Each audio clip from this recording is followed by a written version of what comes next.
Let's do this. Welcome to the end of year wrap up. The last one for 2024. Thank fuck. Not thank fuck the last podcast. Thank fuck 2024 is over. Almost over. Do you think 2025 is going to be better? No. No, I don't. I don't know why I would. I'm not a positive person though. No. Where do you want to start? I'm so fucking tired. No shit. Gosh. This year has been fucked. That Sorry. pretty much summed the whole year up. Yeah.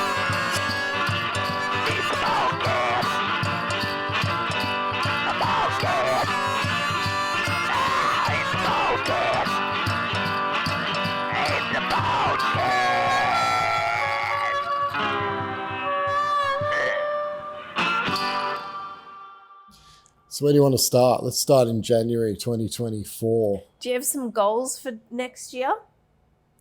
Aren't we going to do a wrap of this year first? Okay, let's do that. I need time to think about goals. All right. We have not prepared for this one. No. So get ready for some rambling, people. January, nothing happened. It was shit. No, that's not true. There was a lot of overseas, month. a lot of overseas travel. Yeah, we didn't go. No. I had just had ACL surgery, so I was out. No, I had no one to ride with, so I didn't go. I didn't want to go, and I didn't have any money either, to be fair. We came off a bad winter. We haven't got any money to go on this one. No. That we're going on. Yeah, that's going to be good. Anything in March? No. You're going to stay awake for this? Probably not. I'm so fucking tired. I'm the one who's sick.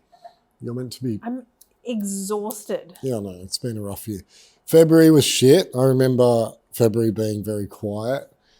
March was very quiet. There's just been no skateboarding or... Like the... What are we going to do? March, can't remember. I honestly, I can't remember much of this year. I know that snow season started like... We went into snow season with a positive mindset. Yeah. Because the previous year was so bad. Yeah. That we're like, couldn't be worse. I remember talking to Stocker. Oh, no, you and I knew that it was not going to be good because I went in pretty negative. We both were like, yeah, we know what this season's going to be. The long range forecast told us, yeah, right? It was like 2 degrees warmer than last year. And we were like, fuck. I remember talking to Stocker in March, April, and he's been on here a few times, Marcus from LibTech, like Quicksilver, and he's just super positive always about seasons. It's like, it can't be worse than last year, Al. It's going to be sweet, man. Don't worry about it. We're talking, it's going to be good. And I was looking at the long range stuff going, fucking, he's delusional. There's no way. And it just turned out to be exactly what the long range said, which was shitty. So we had a very quiet skateboarding summer. Nothing much happening, like, at all with skateboarding, really. It was just soft. We did do something in May. We went on our first, like, legit bike trip. Well, actually, second legit bike trip.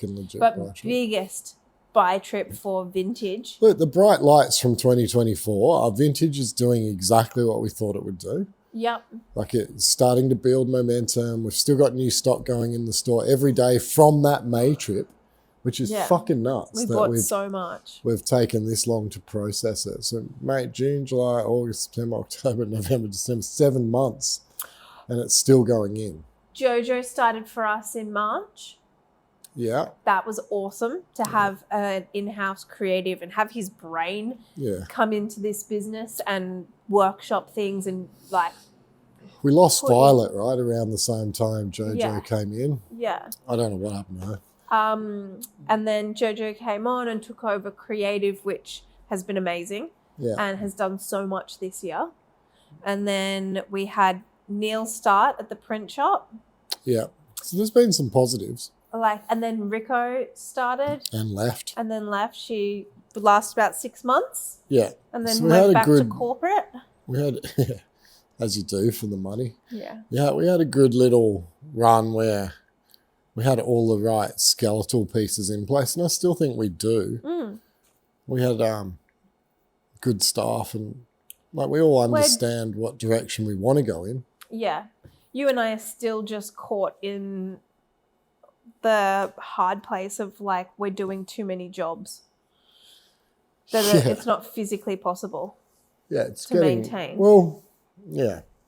Like this year, pretty much from the start when we got back from Japan, you and I went into 6-day weeks, and we haven't stopped. Yeah, I haven't felt like I've had a day off. Like, I know we have days off, but I had a day off the other day, and I cleaned the house and did food shopping. Yeah, whenever we have a day off, there's stuff that has to be done, like life administration shit. Yeah, and then you get to the end of your day off and you're exhausted, and you're like, this is now the point where I want to relax for the next 24 hours. Yeah. But we go straight back to work. Yeah, we need minions. We need people who can do the job. But the problem is the people we put in, and I've been saying this for so long, if you go back and listen to me talking on one of the Japan podcasts, I think Neil was there. It was in the hotel lobby. We filmed one. I think it's called... Yeah. A Japanese guy and a dog or something. Oh, when I had my mental breakdown. Yeah, one of them. Yeah. About like the way Japanese people consume. But yeah, I remember saying in that podcast that like Northern Beaches kids are difficult when it comes to employment. I think that's also just the newer generations. There's I don't know. I don't live anywhere else though, right? Yeah. Sure. But they're just hard to employ. They don't get it. They're not particularly good at their work ethics aren't great. Like I had a mum today say to me, I think I was like Arthur had made a mistake and I was correcting him, and she shook her head and it's like, oh, it's just a helmet thing or something. And I was like, oh, it just is what it is, you know, I'm always doing this. And she went, well, there's good ones out there. And I went, where? Find me one. And she went, my one's good. And you know what? Every fucking mom says that. My kid's great. And the fact that you're saying that probably means he isn't. Because I don't reckon my parents ever pumped me up. Yeah. Do you know what I never pump my kids up. I don't go into shops and go, oh, you should give my kid a job. Go get your own fucking job. My kids have always got their own work. Yeah. Do you know what it is? I don't know if this is right or wrong, but do you think it's the lack of initiative? Oh, it's hugely initiative. And lack of free thinking. But where's the work ethic? The fact that they stop. Did you get pocket money growing up? Yeah. Did you have a list of jobs and chores you had to do? Yeah, you didn't get free money. It was pocket money. It was earned money. Were they held over your, like, were they enforced, or was it like, hey, if you just take the initiative and do this, you'll earn money? No. I remember at the age of 11, probably, getting a job as a paper run boy, like delivering the Manly Daily. And it was like a cent a paper. So 100 newspapers, $1. It was not good money. Wow. But it was 1980 something, whatever. But I went out, I had to get up at fucking 5 a.m. every morning, and the papers were delivered to our house, and I'd walk around the neighbourhood, and it was a huge area. Had to deliver these fucking newspapers. How many papers do you reckon you delivered in one morning? I think it was like 400, 500. Whoa. So I was earning $4 a day. That's so crazy. 4 days. So $16 a week. And it would get put into a Commonwealth bank account, and my dad wouldn't even let me take it all out. He'd be like, you can take out half. You should always save half your money. Like, save half your money. And then I got pocket money for doing chores, like mow the lawn, I'll get $2 or whatever. It was nothing. Like, I mean, by today's standards, it was nothing. Yeah. But in saying that, you could go to the corner shop back then and buy a paddle pop for 10 cents. It's a different time. So, but yeah, I don't know. I just had work ethic drilled into me. Well, I don't know where I learned it, because I started babysitting when I was young, and then I started when you can, like 13, 9 months or 14, 9 months. Yeah, whatever it is. It's always been that. I started working in cafes. So there you go. You went and got money because you had a desire to earn money. So you learnt a work ethic because your bosses would have been hard asses. Well, because a cafe environment's like run this, go that, clean that, da da da da. You don't stop. No. And then babysitting, you also like you can't just sit there bugging the parents all night, being like, "What do I do? What do I do?" You just kind of have to figure it out. You're like, "Oh shit, okay, I've learn on the fly." Yeah. But also, like I had household chores that I had to do, but I don't even remember my mum like nagging me to do it or reminding me to do it. She was like, if you. Like, of course, occasionally she would. It was incentivized. Yeah, it would be like, if you do this, you get paid. If you don't, you don't. Yeah. This is your responsibility. Something horribly wrong with what's going on with the kids. And I blame the parents. It's not the Straight kids' up. fault. My kids don't have this issue. I've got one child that works 7 days a week who's 22 years old. And she works her ass off because she likes to go see bands and they're expensive, and she'll go halfway around the country to see a band. Like, so she works her ass off to be able to afford that. Yeah. She never asks for money. I think I've bailed her out once or twice since she's moved out of home. She moved out of home very young. Like had the initiative to go, I think 18.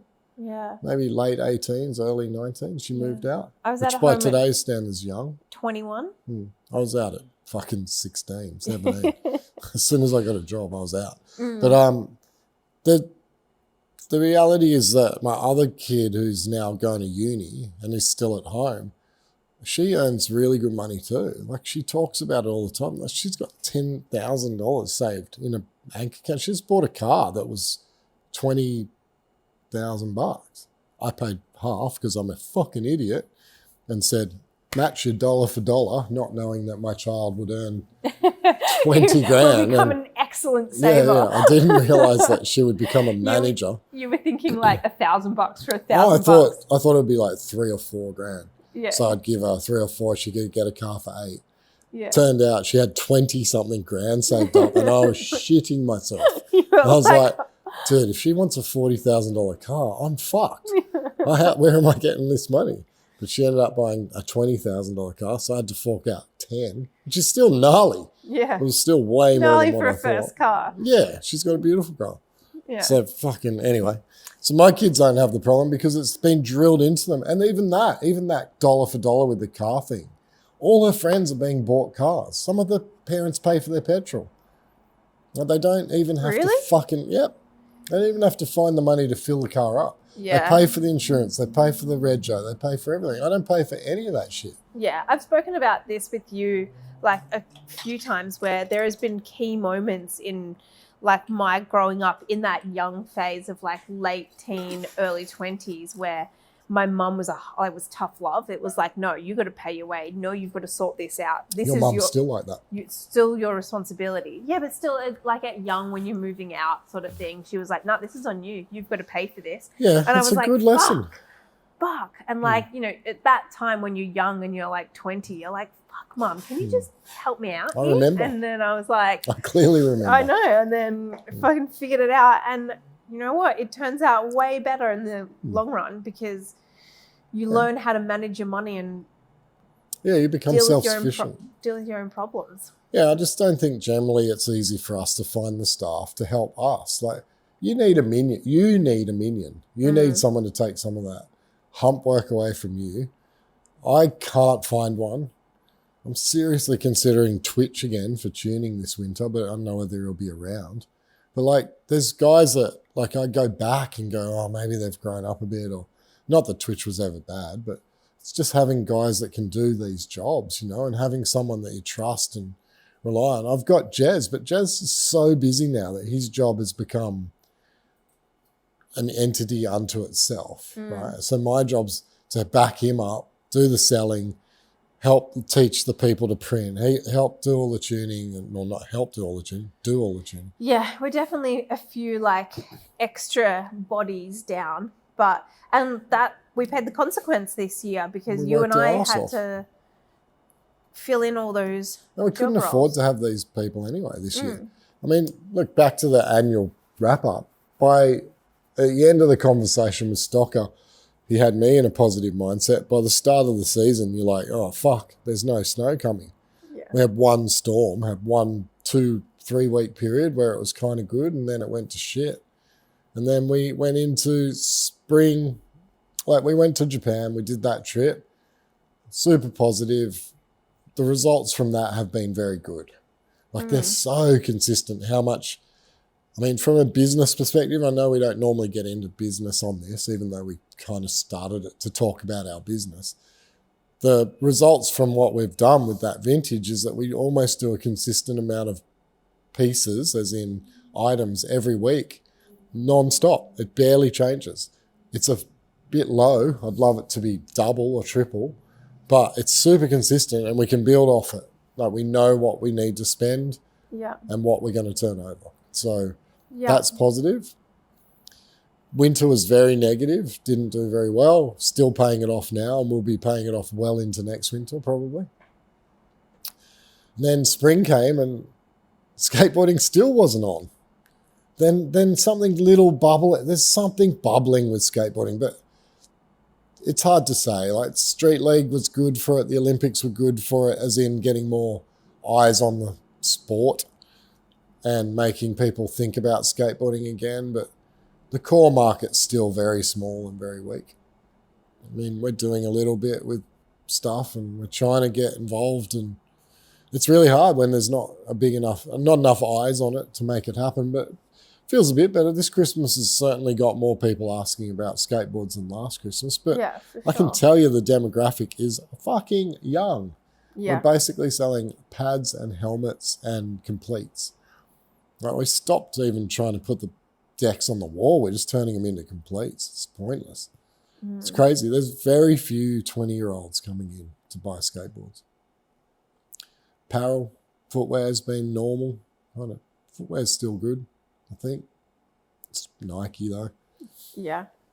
It's all one brand. Well, another thing that happened is we stopped dealing with Vans. We made that decision.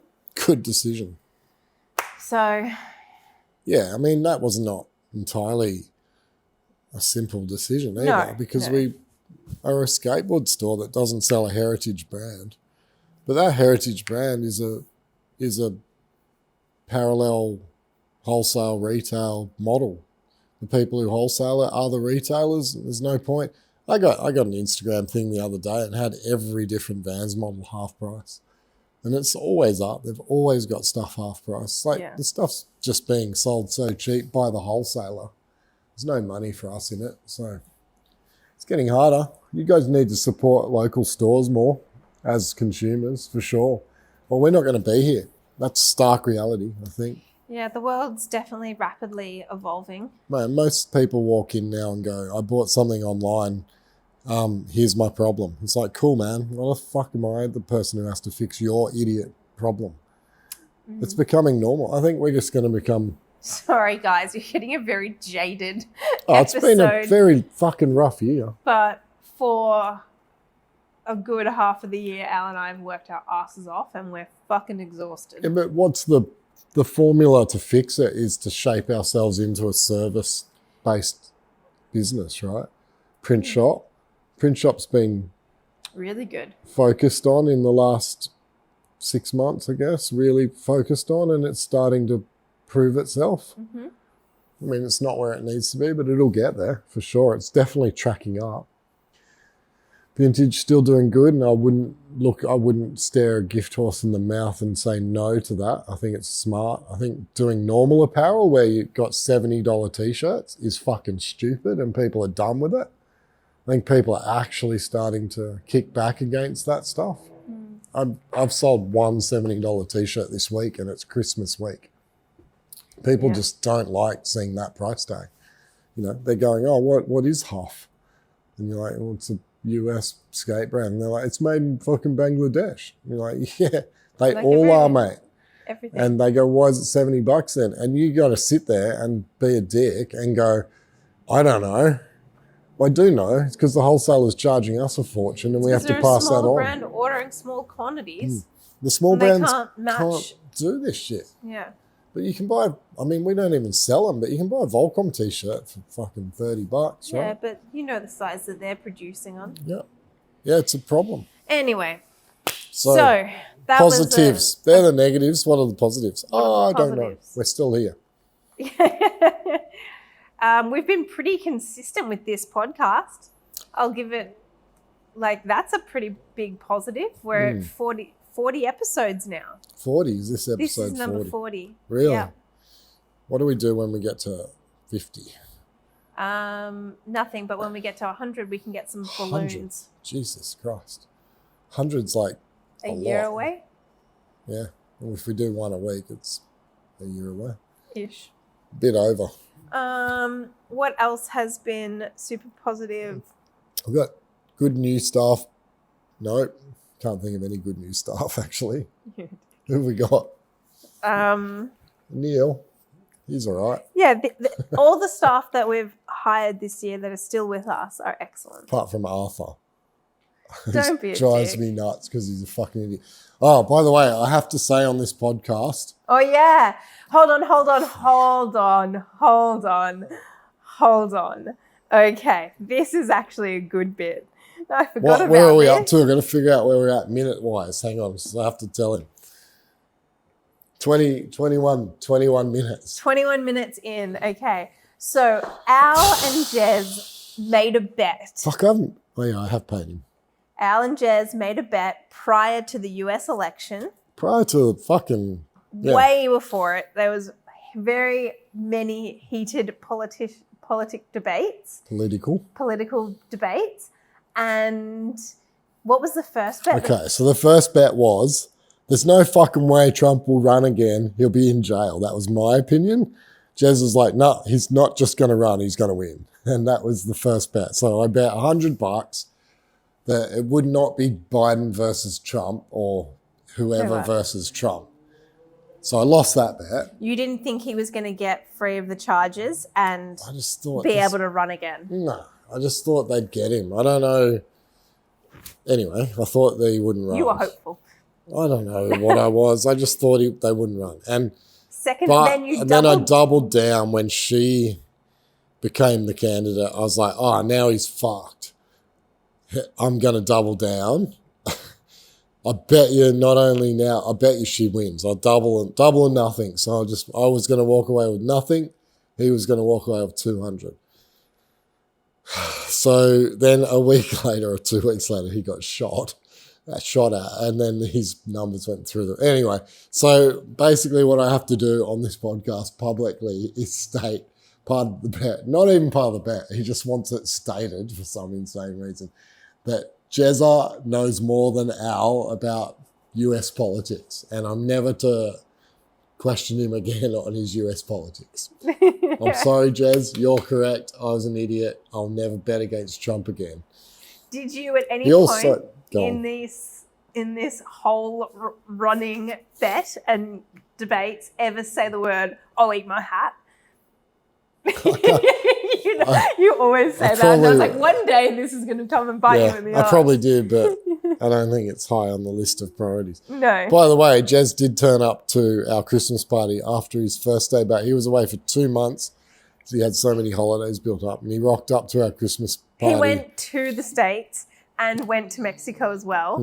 And whilst he was over there, he picked up a little souvenir to bring back to rub in Al's face. He walked into the Christmas party at my house wearing a Make America Great Again hat, a MAGA hat. And he's so proud of that hat.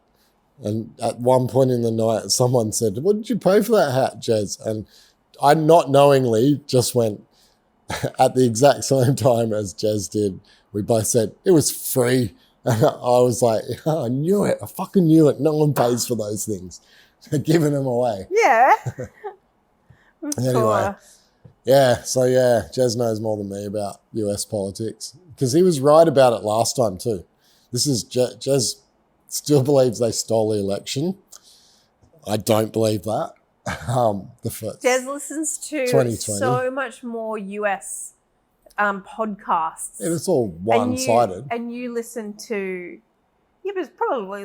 I'm probably listening to the other side. Yeah, so... Dude, my opinion does not come from what I'm listening to. I still believe, and I've stated it on here, I still believe that Donald Trump is a piece of shit human being. He might be the right guy to run the US for now. I'm not saying he's not. But as a human being, I wouldn't want to be in the same room with the guy. No interest in ever meeting a piece of shit misogynistic pig like him. Would not want to be around him, would not want anything to do with him. He may be the right guy, and I'm not going to deny it.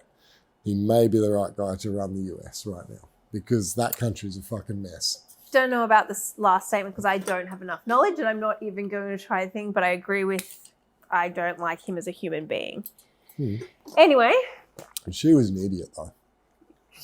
She couldn't fucking get her shit together. She was a teleprompter, wasn't she? I reckon I could have won that election against him. Anyway, let's not dive into US politics. That was one of the highlights of the year. What's your highlight of the year? Not business, just anything. Anything? If you say the wrong thing here, I'm going to laugh so hard. Yeah, probably getting engaged. Okay. I was so sure you might have said something wrong. Yeah, it's definitely that. Low light? The low light. Yeah, opposite to highlight. Ooh, tough one. Come on, there must be something. It's been a fair few. Yeah, I'm like rifling through like the filing cabinet in my brain. I've had quite a few mental breakdowns. Low light. It's good that nothing stands out so bad. It's just been a lot of shitty things. I've had like surgery and stuff like that, but that wasn't like no major injury this year. They were all part of the recovery. That was last year. So no, I'm pretty like, like there's heaps of shitty things, but nothing like that stands out massively. Fair enough. That's good. Hopefully. What about yours? What's your highlight?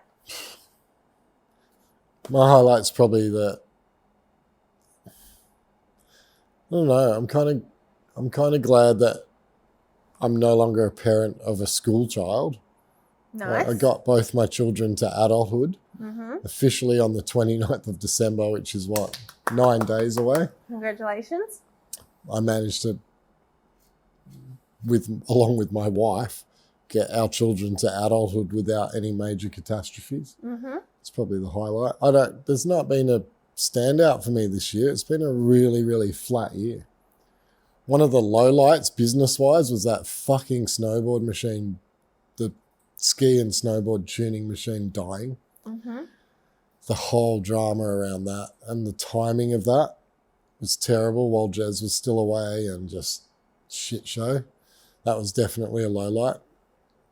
But yeah, not riding a snowboard this year. I've not ridden a snowboard this calendar year. Me neither. It's fucked me up. It's probably a part of the reason I'm in such a bad headspace with the business. I think it's one of the joys of the business, right? I'm actually missing it so much that I'm kind of like, I really want to ride Australia next year. I won't do that. I really do. I'm like 100%. I really want to get a season pass. Good luck. But I don't know if it's going to be a fucking shit show season. I just don't know if there'll be snow. Yeah. Like, it's hard to be positive about Australian seasons. The weather's flipped, though. Like, we're talking La Nina, El Nino. Is that going to flip for down here? You can't just flip for half the world. It flips. Okay. So it's an ocean temperature thing, so it should flip completely. But I don't know if that's where snow comes from. Anyway. Who fucking knows? We'll see.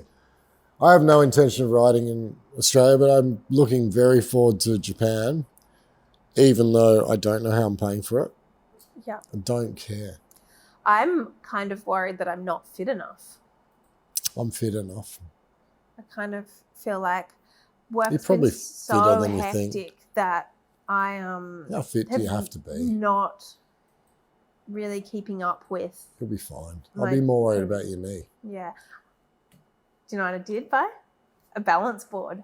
Oh, really? And it's so fucking good. With the roller thing. Yeah, but this one, it's got little like stoppers in the bottom and they like magnet up and you can move. They magnet up? Yeah, like they magnet into the holes so they don't fall out. What? On the bottom of the board. They magnet into the holes? Into holes, yeah, so that they don't drop out. What does? They're like little stoppers, so they're like guardrails. Right. And so you can do it like close, middle or really far away. Right. Movable magnetic stoppers. But then it also has one on your heel to toe edge. So you can actually balance that way on your toe side edge. Where'd you get this thing?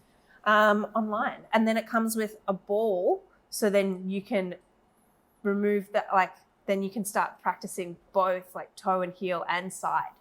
It's hectic, but it's so good. What is it? What's the brand? I don't know. I have to look when I'm home. It's actually so much fun.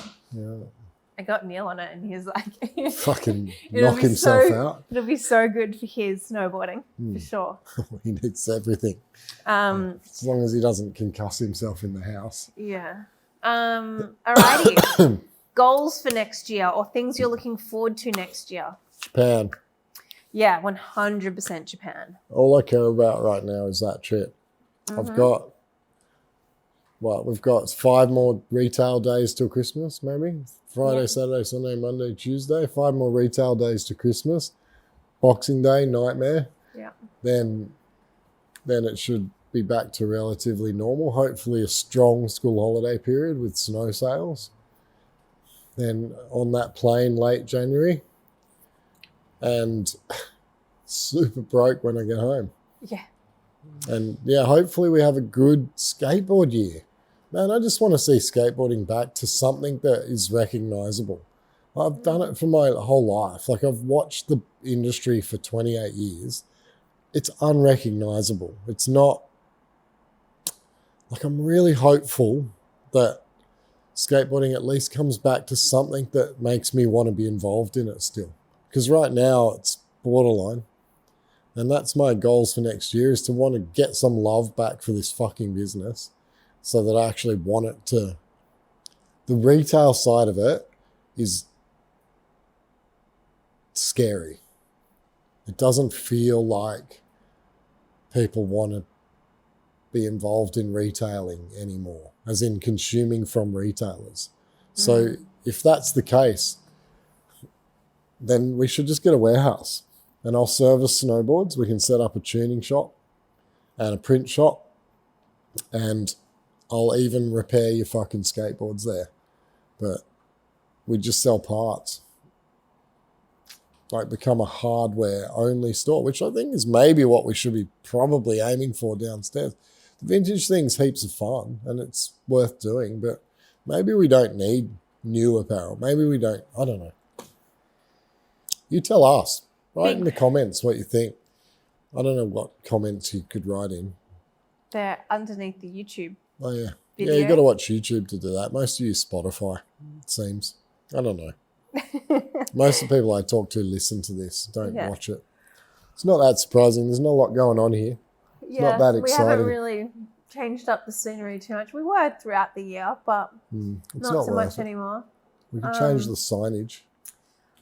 Yeah. We had Freshie Brewery on board all year. They were good. Haven't really got much beers from them because I don't drink a lot of beer. I really want Lark Distilleries to get on board. Where the fuck are you, Lark Distilleries? Come on. Hook a brother up. I'll come down and see you. Hey, Tassie trip. We could do a podcast from down there. I'd do it. I'd come to Lark Distilleries and do a podcast. That'd be sick. Yeah. I would like... What are your goals and hopes? And stay awake. Some better work-life balance. Well, that will come with like wanting to be involved in the business properly, I think. Like, feeling good about coming to work helps with work-life balance. Yeah. Well, yes and no, but like I'm tired now, but like I haven't burnt out as badly this December as I have in previous years, because I feel like my body's just adapted to working 6-7 days a week. Like, I can't remember the last time I had a weekend off. No, it's been a long time. Well, you went to a wedding or something. Yeah, one. There you go. I can't remember the last weekend at all. Man, when I went home sick yesterday, I felt guilty all afternoon. I'm sitting there dying, can't even breathe. I'm fucking literally fucked. My body was aching, everything. I had the full first day of a fucking cold thing going on, second day, whatever. And I felt bad about not being here. Yeah. So dumb, man. I know. I had that a month ago, and I told you, I was like, I went in for a doctor's appointment in the city, and was like, on the drive home, I was like super anxious and stressed because I wasn't at the shop, and I was like, this is ridiculous. Like, it can survive for half an hour or half a day without me. Yeah, I mean, the reality is you just like hear so much, you just get used to it. Yeah. I don't know. Look, I hope next year is much more positive. I would like to set a goal. I would like to go back to Japan and do another buy trip in the first half of next year. We have to. If we're going to keep doing vintage, we have to. Yeah. Yeah. Be good to pay off the fucking last trip first. Yeah. Which is why I'm setting it as a goal. Yeah, it's such a pain in the ass. Like, the whole problem is that when one part of the business isn't working, it takes from the other part. Snow hasn't worked for 2 years, so it just steals the money out of all the successful bits of the business. Yeah, it ebbs and flows, but we've got 5 different avenues of revenue from this business that, Yeah, I'm super hopeful the print shop can build up to where everything else becomes less important. Super positive. You've hired a printer. Yeah, Allegra. Yeah. Legos is good. Huge positive. Yeah, she's helpful. Yeah, I don't and know. she's got that... She gave me this cold. Yeah. 100%.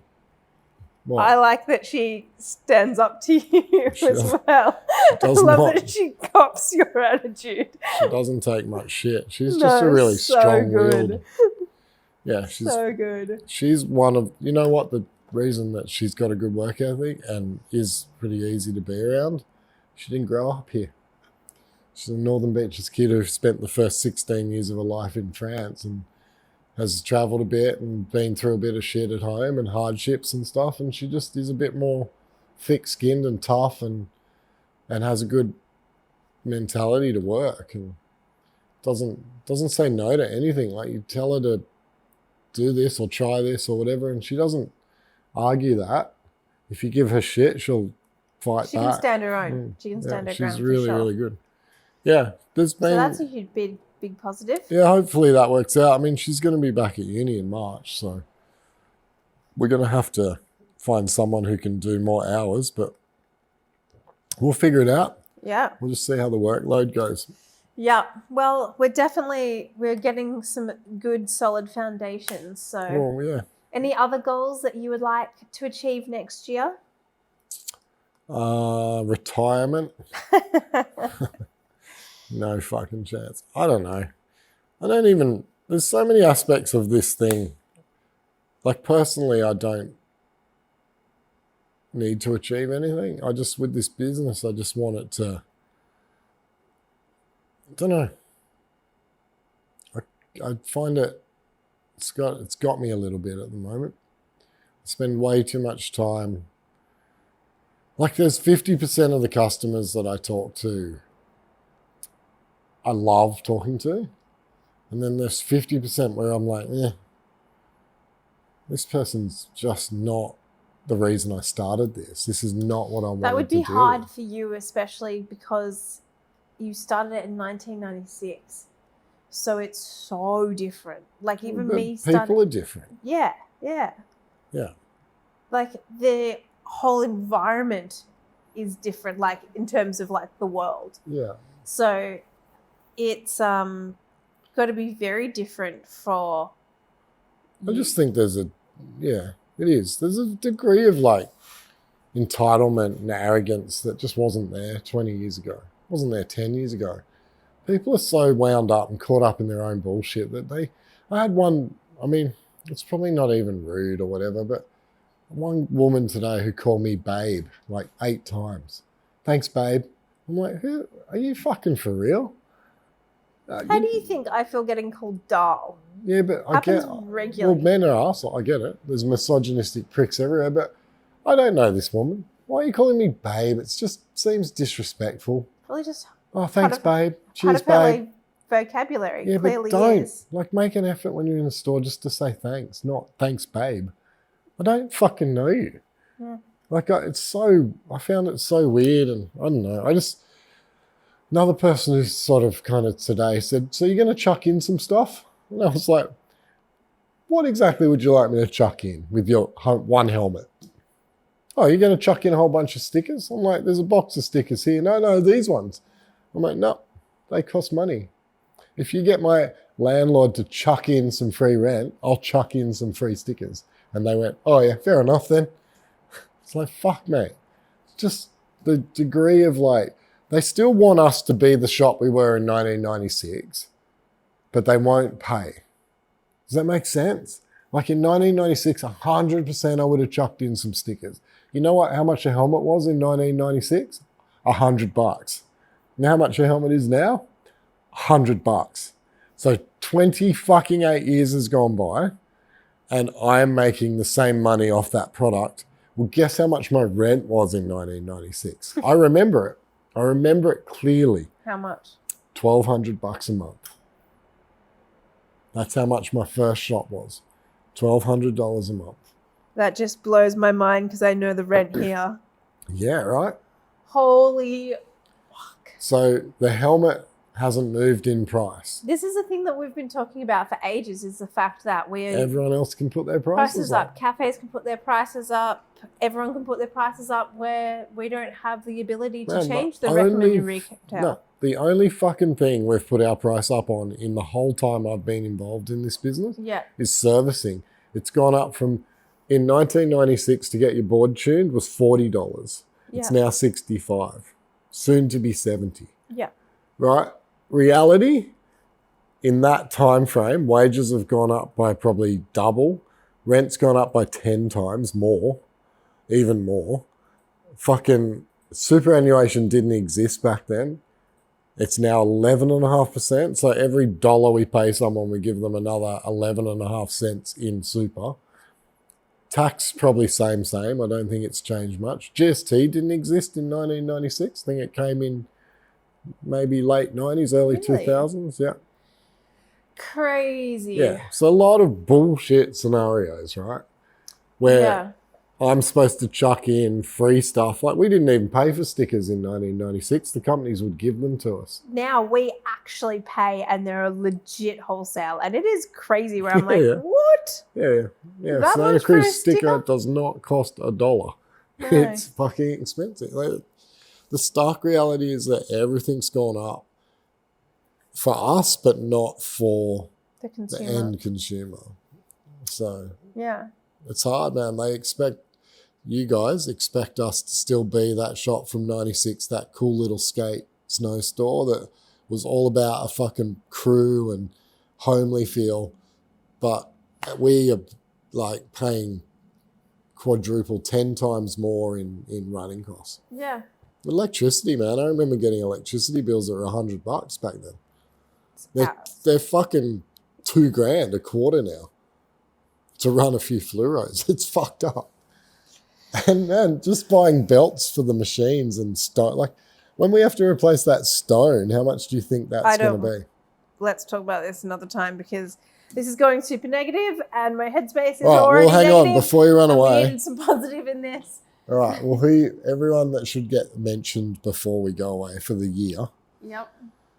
The people that we should thank are the staff.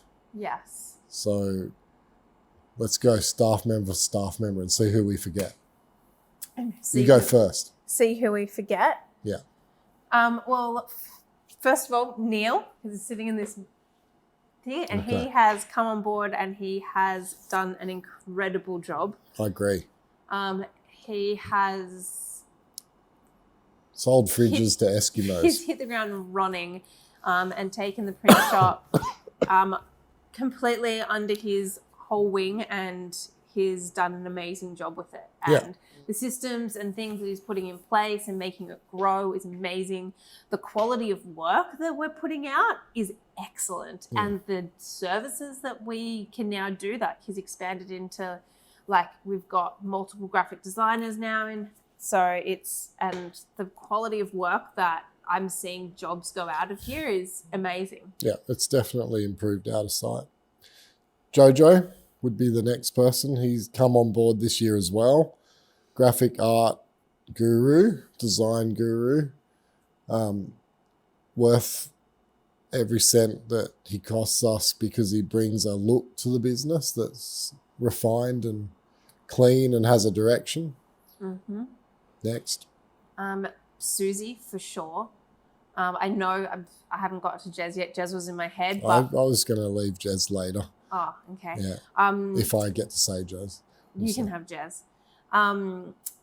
Suzi, I even did a market with her this coming weekend, and just her attitude and how she approaches customers and how she serves them, and then also just her organization skills and her attitude and how quickly she adapted to working here as well. It's going to be a shame to lose Suzi, but eventually we lose her. Yeah, for sure. She's too smart. Grow on to bigger and better things. But too smart for us. Yeah, she is amazing, and I'm very happy to have her.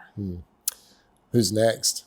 Rico, come and gone, but big thanks to sorting out the back end of our marketing a bit. For sure. She made a huge difference. Rico came from corporate land. Connected things that I didn't even know needed to be connected. And made things work and was incredible. Yeah, she's come and gone, but made a big impact. And we knew that. I knew when we first, she was a friend, and I reached out to her and said, is this something you're interested in? I know you wanted a part-time work for the interim, and it lined up, and I knew that it wasn't forever. Yeah. But the work that she did while she was here for the 6 or so months was incredible, above and beyond. It was amazing. Yeah. You're up. I did Rico. I'm just... You just did all the talking, but I said Rico. Okay. You're up. Sure. Well, then can I jump in and take Jez? No, what about Arthur? Yeah. You got to think. You want to leave Jez to last? Yeah. Okay. You got to talk about the oblong-shaped head guy. Arthur is relatively new. He's been a couple of months. He covered Jez's job while Jez was away. He covered very small part of Jez's job while Jez was away. Let's be fair. He now handles the whole post and customer service, and does that with ChatGPT. Yeah, he's good. No, he's really good. He's got still learning. Great attitude as well. Great personality. Very funny. He makes me laugh more than anyone I've ever employed, maybe apart from, say, Portnoy. Speaking of which, Portnoy. He gets a mention. There's a couple of bit players around the place, like Meg and Portnoy, that just do bits and pieces for us. Portnoy edits this podcast when he is not playing drums. Fort Coffin. And multiple other bands. Yeah, I think he plays drums for several bands, but... Crazy. Coffin, the main one. Main one, yeah. Portnoy's amazing.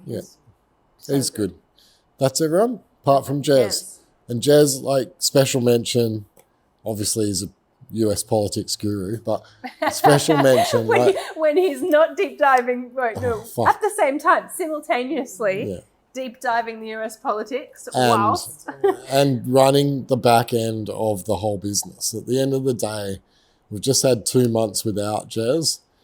The feel of relief on Monday when he came in, for me, was palpable. I had a weight lifted off my shoulders because I don't have to do his job, my job, and try and... the mental load that he takes up downstairs is incredible. Knowing that you've got someone down there that can basically deal with any situation, and he'll do it with our best interest at heart. Yeah, Jez has been here since he was 17. He's reached long service life.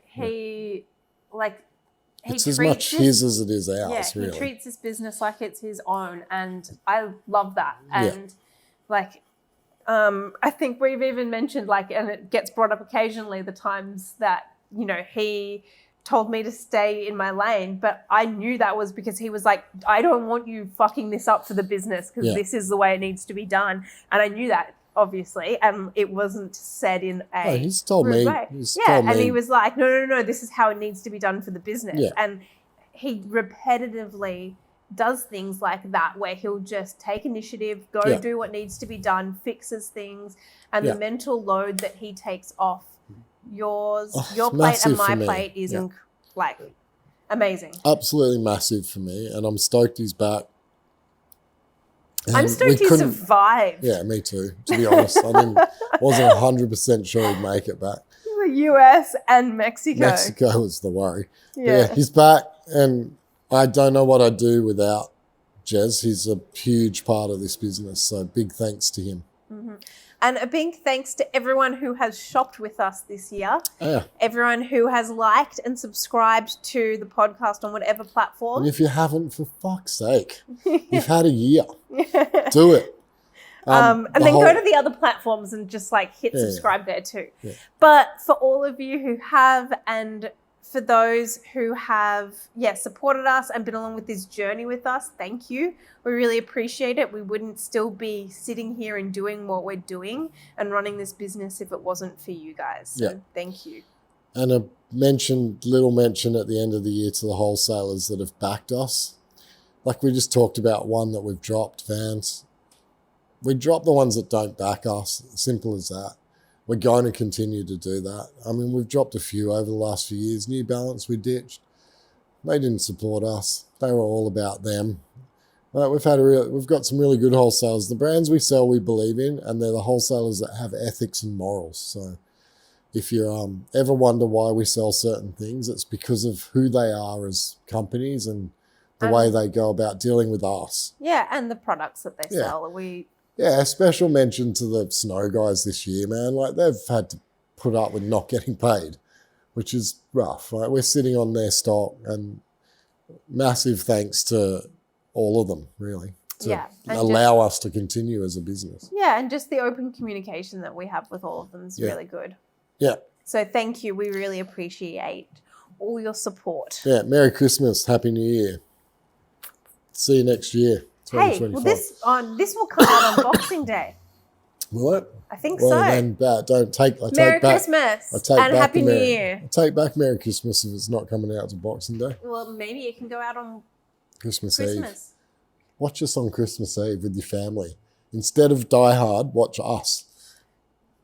I watch Die Hard every year on Christmas Eve. This year I'm not going to. Every year. Every year. My kids wants to are watch fucking Home and Alone.